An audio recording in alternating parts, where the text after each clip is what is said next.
हमारे साथ एक और खास मेहमान डॉक्टर अजीत जैन जो कि नोडल ऑफिसर हैं Rajiv Gandhi super speciality hospital के। जैन साहब, मैं आपसे जानना चाहूंगा कि ये नया स्ट्रेन जो है, ये हम सब ये जानते हैं कि ये 70% ज्यादा इन्फेक्शस है पुराने वायरस से। धीरे धीरे करके केसेस भी अलग अलग जगहों से सामने आ रहे हैं। अब ये जो दो वैक्सीन जिनको परमिशन दी गई है, एक है कोवैक्सीन और दूसरी है कोविशील्ड, क्या ये इस नए स्ट्रेन पर भी असरदार रहेंगी? इसको लेकर क्या राय बनती नजर आ रही है एक्सपर्ट्स की?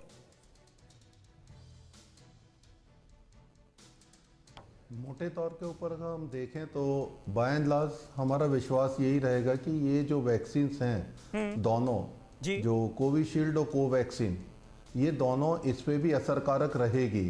हालांकि हमारे पास में अभी डेटा नहीं है इतना कि हम कंफर्मेटरीली ये बोल सकें कि ये रहेगी, बट जैसा हमारा पास्ट एक्सपीरियंस है उसके बेसिस पे हम कह सकते हैं कि ये उस पर भी असरकारक रहेगी। जहाँ तक कोविशील्ड की बात है, जो सीरम इंस्टीट्यूट इंडिया की है, एस्ट्राजेनिका, ये एक एटेन्यूएटेड वैक्सीन है जो सिंगल स्ट्रैंडेड कोविड वायरस के आरएनए सेगमेंट को जो स्पाइक प्रोटीन बनाता है उसको एडिनो वायरस, जो डबल स्ट्रैंडेड डीएनए वायरस है, उसके अंदर इंजेक्ट करके इसको वैक्सीन की जैसे इनॉक्यूलेट किया जाएगा। एक बार ये इनॉक्यूलेट होने के बाद में बॉडी की होस्ट सेल इसको एज ए बबल ले लेती है एंड इट गोज इनसाइड, और ये एडिनो वायरस न्यूक्लियस तक जाके उसमें हमारे डीएनए को अंदर डालने के बाद में डीएनए से मैसेंजर आरएनए जो बनते हैं वो बाहर आके स्पाइक प्रोटीन और फ्रेगमेंटेड प्रोटीन्स बनाते हैं which come out of the cell wall, और वहाँ पर टी हेल्पर सेल और बी सेल इनसे लैच करते हैं बम्प करके, and they proliferate and they make the antibody. तो ये जो एंटीबॉडी है ये स्पाइक प्रोटीन के अगेंस्ट बनती है। तो जो भी वायरस हमें जाएगा वो स्पाइक प्रोटीन के थ्रू ही हमारी होस्ट सेल में एंटर करता है। तो ये उस स्पाइक प्रोटीन को, चाहे नया स्ट्रेन है उसमें भी उसे खत्म करेंगे। अच्छा, तो ये जो इसीलिए शायद आईसीएमआर के डीजी बलराम भार्गव को मैं सुन रहा था सर, तो उन्होंने ये कहा कि फाइजर और मॉडर्ना की जो वैक्सीन है वो नए स्ट्रेन पर उतनी प्रभावी नहीं है, उन्हें काफी मॉडिफिकेशन की जरूरत पड़ेगी जिसमें 6 हफ्ते का वक्त लगेगा। लेकिन हमारी जो वैक्सीन हैं जिनको परमिशन मिली है, कोविशील्ड और कोवैक्सीन, वो काफी हद तक प्रभावी है। Right sir. और ये जो दूसरा कोवैक्सीन है, कोवैक्सीन एक किल्ड वैक्सीन है, इनएक्टिवेटेड। तो इसमें पूरा कंप्लीट वायरस ही बॉडी में इनॉक्यूलेट किया जाता है, जो डेड है, जो रिप्लिकेट नहीं हो सकता, बट उसकी इम्यूनोजेनिसिटी बरकरार रहती है। तो ये almost multiple type of antibodies बनाएगा, तो ये इफेक्टिव रहेगा इस नए स्ट्रेन पर भी। चलिए, उम्मीद यही की जा सकती है। और इस बीच महाराष्ट्र से एक अहम खबर, महाराष्ट्र में भी कोरोना के नए स्ट्रेन से दहशत है। बहरीन से लौटे 8 यात्री संक्रमित पाए गए।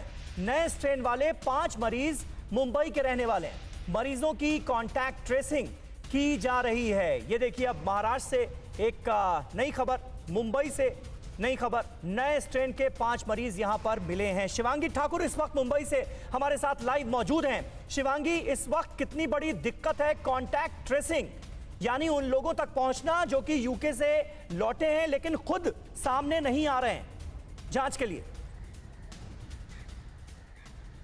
देखिए समीर, कॉन्ट्रैक्ट ट्रेसिंग से भी ज़्यादा अगर हम कहें मुसीबत की बात यह है कि जो खुद यात्री वहां से आ रहे हैं उनकी पहचान नहीं हो पा रही है। आपको बता दें कि लगातार महाराष्ट्र सरकार जो है वो सख्त नियम यहां पर बनाए हुए हैं, लेकिन यात्री अब चकमा दे रहे हैं। चकमा कैसे दे रहे हैं? महाराष्ट्र में ये नियम है कि अगर आप विदेश से आते हैं तो यहाँ आपको क्वारंटीन किया जाता है, लेकिन कई राज्य ऐसे हैं जहाँ पर ये नियम नहीं है। तो यात्री क्या कर रहे हैं, वो देश के किसी अन्य राज्य में आते हैं और वहाँ से फिर वो महाराष्ट्र में एंट्री करते हैं। डोमेस्टिक ट्रैवलर होने के नाते उनको क्वारंटीन नहीं किया जाता। ऐसे में ये मामला पूरा गड़बड़ाता नजर आ रहा है और इसी को लेकर कल एक अहम बैठक हुई मुख्यमंत्री की अगुवाई में, जहां पर उन्होंने कोविड टास्क फोर्स को और ज़्यादा अलर्ट रहने को कहा।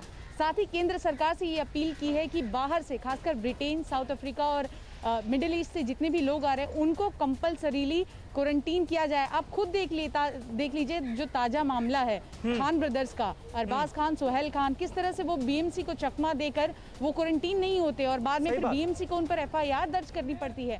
तो जब पढ़े लिखे लोग, जब जो लोग एक समाज में एक मैसेज देने का काम करते हैं, वो खुद इस तरह से गाइडलाइंस को नहीं अगर पालन करेंगे, उसको तोड़ेंगे, बिल्कुल सही बात है, बिल्कुल सही बात है। बहुत जरूरी है कि इस मुश्किल वक्त में हम सब आगे आए, साथ दें और सिर्फ इस इंतजार में ना बैठे रहें कि प्रशासन जो है वो हमसे संपर्क करेगा। अगर आप बाहर से लौटे हैं, कोई लक्षण दिखाई दे रहे हैं, तो खुद आप एडमिनिस्ट्रेशन को कांटेक्ट करके इसकी जानकारी दें।